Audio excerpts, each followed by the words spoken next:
Halo Sobat Investor, apa kabar? Ketemu lagi bersama saya Andra Lukito dan kita bersama biasa nih ada Pak Donald dan Civivi. Thank you banyak nih Pak. Kita langsung hari ini ada sesuatu yang spesial nih.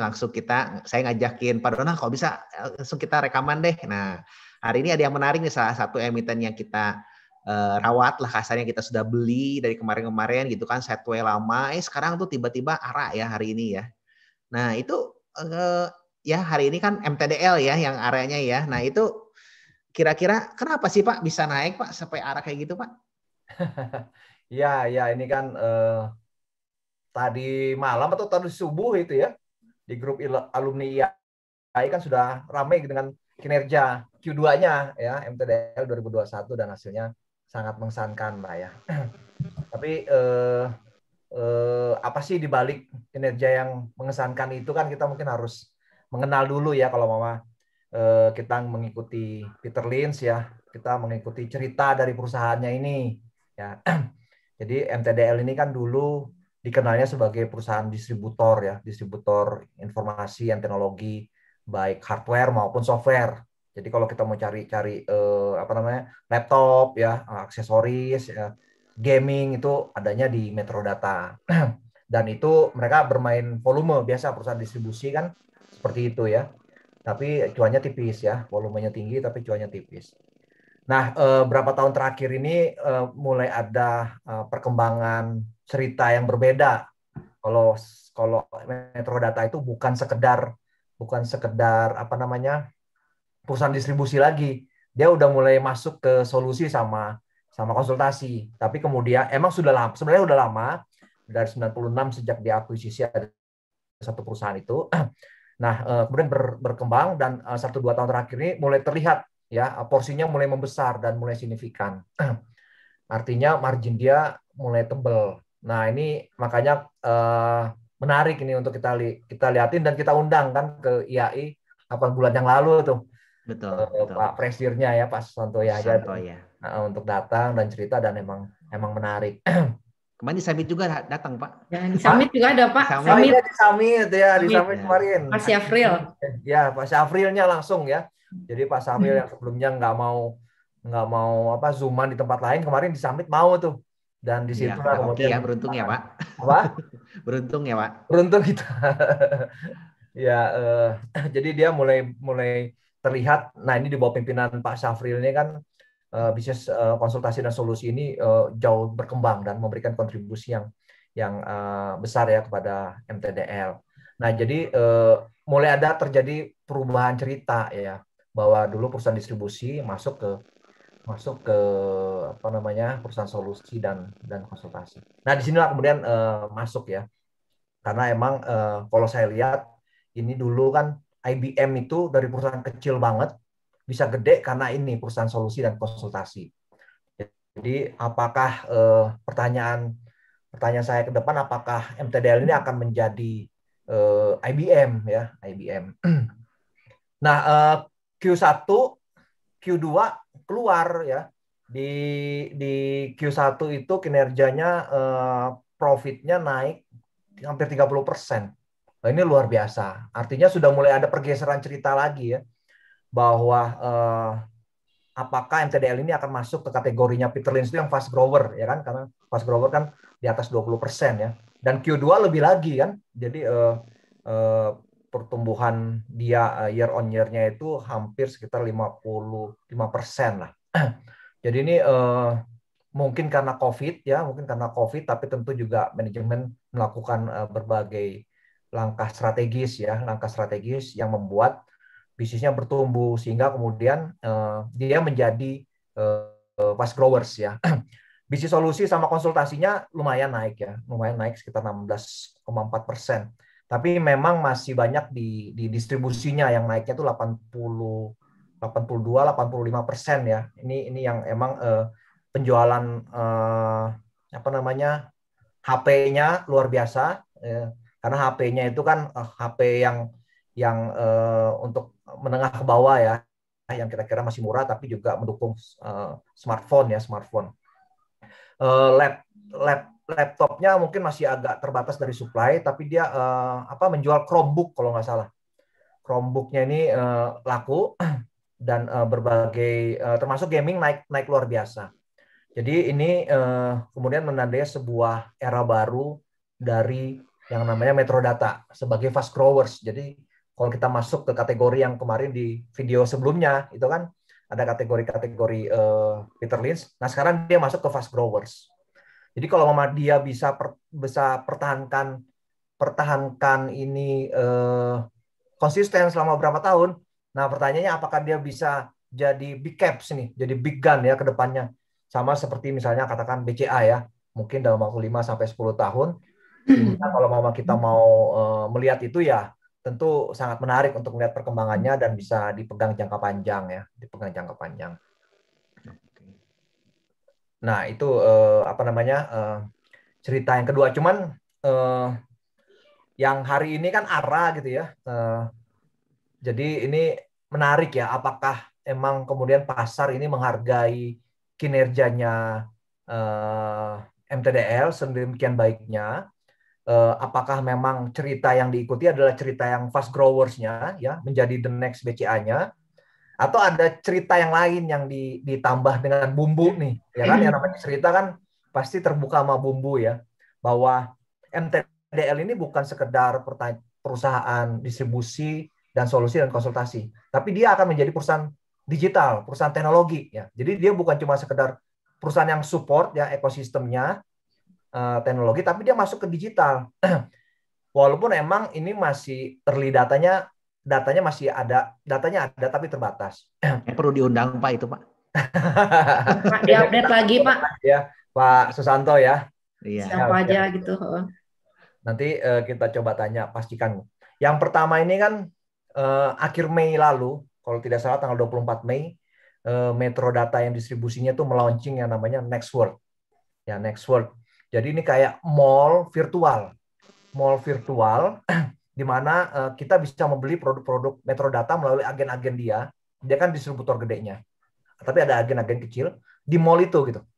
Dengan cara seperti itu ya udah mirip kayak e-commerce tapi khusus IT ya, information technology and computer.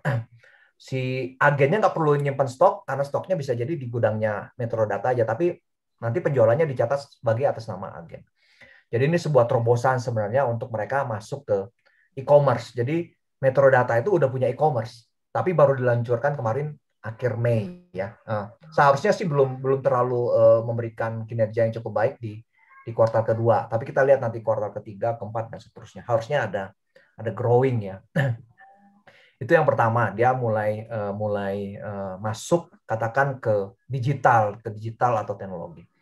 Yang kedua juga kemarin waktu di summit kita sudah ada beberapa rumor sebelumnya, tapi kemudian Pak Safril juga sharing ya.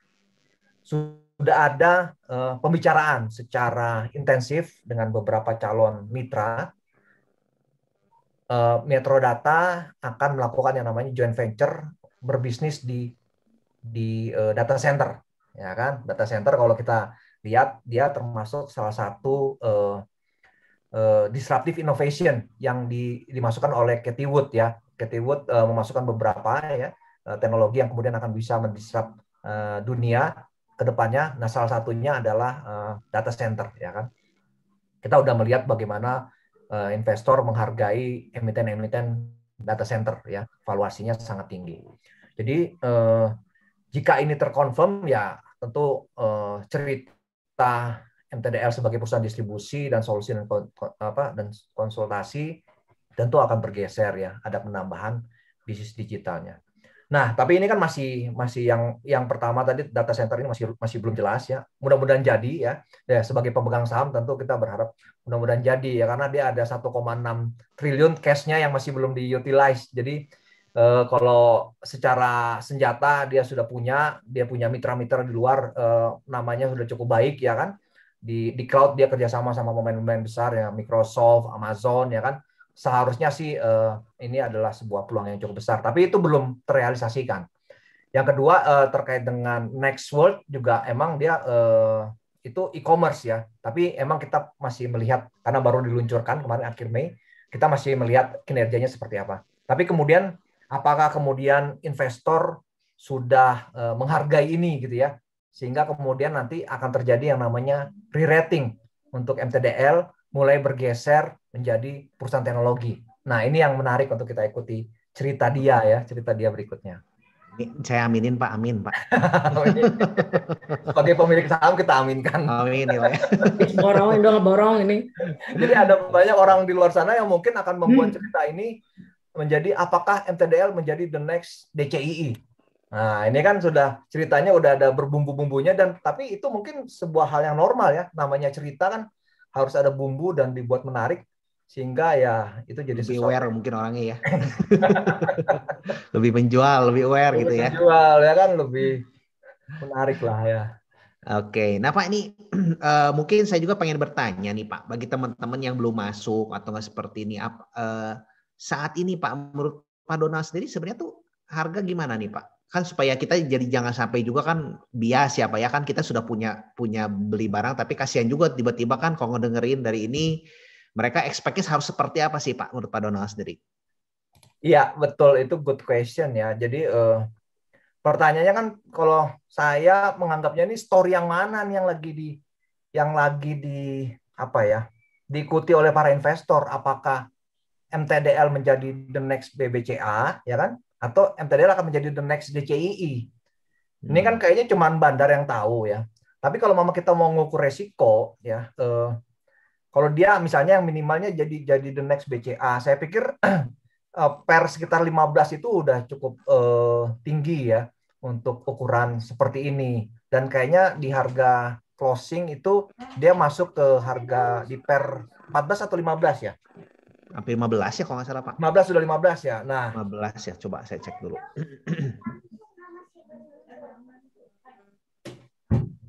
16 mungkin malah. 16 ya? Oh iya 16 Pak. Ya. Nah, kalau mama untuk ukuran dia sebagai calon perusahaan besar ya seperti BBCA, 16 sih menurut saya cukup tinggi ya. Saya akan masih nyaman kalau antara 12 atau 15. Sehingga kalau kita masuk di harga sekarang itu cukup berisiko. Tapi masalahnya kalau mama kemudian investor di luar sana, dana besar, ini kemudian menggoreng ya kan, menggoreng saham MTDL menjadi seperti DCII. Jadi ceritanya cerita DCII. Nah ini ya kita bandingkan aja sekarang PER sama PBV-nya DCII gitu ya. Dan saya nggak tahu ini akan mengarah kemana. Ya saya sih senang-senang aja kalau bisa dibawa seperti DCII. Disclaimer on lah, karena kan kita ya. kan akumulasi udah lama dan harga bawah ya. Jadi kalau dibawa ke Ayun juga kita masih ada profit. Tapi kalau baru masuk sekarang, ya dihitung resikonya masing-masing gitu ya kali ya Pak. Betul. Resikonya udah cukup tinggi di harga sekarang. Ya jadi mungkin tidak disarankan malahan ya kalau ada kata mau masuk pun juga tunggu turun dulu ya Pak. Tapi masuk ya area 12-15 ya. Kalau per 12-15 saya pikir itu harga wajar dan DCI MTDL itu sendiri harusnya sih akan bertumbuh terus ya seiring dengan transformasi digital yang akan diakselerasi ke depannya. Ya mudah-mudahan ya. Tapi kan kalau akselerasi malahan labanya tambah naik Pak, mungkin PR-nya makin kecil menarik ya. Iya betul. Ya emang sih kalau mama mau ya ada satu konsep juga yang dipakai oleh Peter Lynch. Saya juga lagi belajar sih PEG ya, PER dibagi growth. Nah kalau mama PER dia sekarang 16, tapi kemudian earnings-nya dia itu 50%, ya kan, 50%. Artinya kan itu 16 dibagi 50 itu masih sekitar 0,32. Artinya itu masih dalam range beli. Jadi kalau Peter Lynch itu menyarankan kalau PEG-nya di bawah 1 itu masih range beli. Karena ini valuasi untuk fast growers beda. Ya kan? Jadi dia pakai PEG. Nah, selama PEG-nya masih di bawah 1 kayak kasus si MTDL ya kan, PER-nya 16, growing-nya 50%. Nah, jadi 16/50 atau 0,32. Itu masih layak sebenarnya menurut Peter Lynch. Jadi saya juga lagi belajar sih coba untuk menerapkan ini misalnya di beberapa emiten ya. Tapi ini masih kasus-kasus pertama dan sambil belajar dengan jumlah misalnya uangnya sedikit ya. Oke, jadi intinya sih agak beresiko ya untuk masuk sekarang. Andai kata ingin juga mungkin terapkan money management yang baik ya Pak ya. Betul. Kalau kita lihat. Betul. Oke. Jangan all in, jangan HK ya kalau mau masuk ya kan. Nah itu Ya dia. sedikit-sedikit lah ya. Dengan story-story yang ada pom-poman atau seolah-olah kan jadi banyak yang mulai ribut MTDL kan, hajar kanan aja juga bahaya ya Pak ya. Bahaya. Oke. Nah ini dari Ciwiwi Ci, kalau technical gimana Ci? Saya pengen tanya. Kalau technical mah ini mah lihat ini all time high ya. Kita lihat ya. Kalau udah tinggi mah saya udah nggak lihat ini, udah pasang trailing stop ya? aja. Kita buka ya.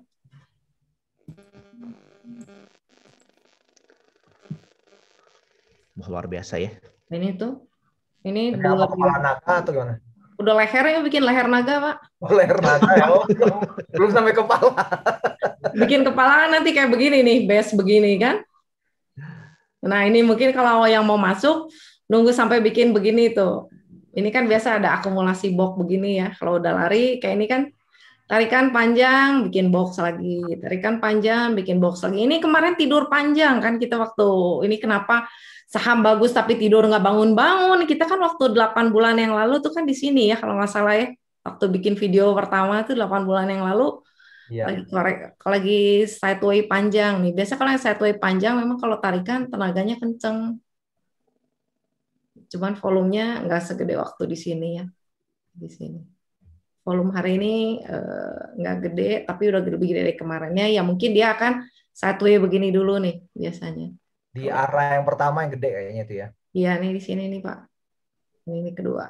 Waktu ini mungkin ada yang profit taking nih, yang tidur panjang beli di sini, mungkin sebagian keluar, terus ada yang masuk lagi di sini. Jadi tiap lot hijau naik panjang, volumenya gede. Berarti yang pembeli masih dominan ya, makanya harganya kan naik juga ya. Gitu. Ini pattern keseluruhannya. Jadi memang ya saat ini. Hati-hati juga ya untuk teman-teman ya. Bukan berarti kita juga ngebahasin itu ke pom-pom, tapi untuk pembelajarannya Pak mungkin ya. Betul. Pelajaran. Jangan kita butuh waktu kan. Memang lagi tidur begitu. Kalau bagus ya ada momentum bagus, triggernya larinya kenceng gitu. Iya. Ya, jadi kesimpulannya sabar ya Pak. Sabar. 8 bulan kan sama kayak wanita hamil kan butuh waktu. Nunggu brojol Pak. Nggak mungkin langsung brojol ya. Ada waktu lah untuk bisa sampai brojol. Iya, untuk membuktikan kinerjanya mungkin ya Pak ya, salah satunya sana Pak. Ya, kalau benar itu ya, kalau enggak ya siap-siap juga. Ini pas kebenaran benar ya lahir benar, lari. Oke. Ini bagi teman-teman, jadi mungkin hati-hati ya. Ini kita bukan ajakan untuk membeli, disclaimer on. Jadi tolong dipelajari lagi ya, resiko sudah cukup tinggi ya untuk saat ini. Bukan berarti nggak bisa naik lagi ya, tapi ada story-story tadi disebutkan oleh Pak Donald, tapi hendaknya gunakan money management dan kita nggak sarankan untuk beli sih gitu ya untuk Bapak Ibu sekalian. Hanya untuk pembelajaran, nextnya kita bisa belajar, oh ada apa yang seperti gimana mungkin ya gitu. Mungkin seperti itu ya Pak Donald dan Ciwiwi ya. Sama jangan ragu lah kalau mama saham tuh belum naik ya kan. Selama dia bagus, kinerjanya bagus ya, harganya masih wajar atau masih murah, ya jangan khawatir gitu kan, karena ya suatu hari dia akan giliran naik gitu. Bangun ya, raksasa bangun. Oke, sip. Mungkin thank you banyak nih Pak Donald, Ciwiwi atas ininya Pak, insight-nya. Mudah-mudahan bisa berguna ya buat teman-teman semua. Sampai jumpa di next video ya. Thank you banyak. Dadah. Bye. Bye.